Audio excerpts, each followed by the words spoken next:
দাঁড়াও হে প্রতীক, একটু পরে করিও গমন, আমিও ছিলাম একদিন তোমারই মতন।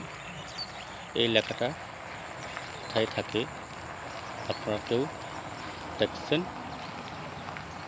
অনেকে দেখছেন, তা খেয়াল করছেন না। এই লেখাটা থাকে কবরস্থানে বা গোরস্থানের ওয়ালে। কি বোঝালো? তারাও হে প্রতীক, একটু পরে করিও গমন, আমিও ছিলাম একদিন তোমারই মতো। তোমার অবস্থান যে অবস্থা আছে, এই অবস্থায় একসময় আমারও ছিল। আমি বর্তমানে যে অবস্থা আছি, এই অবস্থা তোমাকে আসতে হবে, শুধু সময়ের ব্যবধান। শুধু সময়ের ব্যবধানে আমরাও হয়ে যাব কিছুদিন পরে কবরের বাসিন্দা। তাই প্রতিদিন এমনভাবে চলা উচিত যেন আজ জীবনের শেষ দিন। আমরা যখন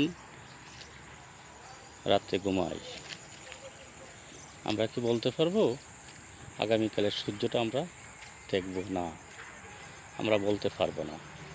এমনও ঘটনা ঘটছে, এমনও নজির আছে, রাতে ঘুমালো, সকালে আর ঘুম থেকে উঠতে পারলো না। ঘুম ভাঙলে সকাল, না ভাঙলে পরকাল। যেই রাতে যেই বিছানায় শুয়েছি, এমনও হতে পারে মৃত্যুর জন্য প্রস্তুতি রাখতে হবে। তাইলে কীভাবে প্রস্তুতি রাখবো?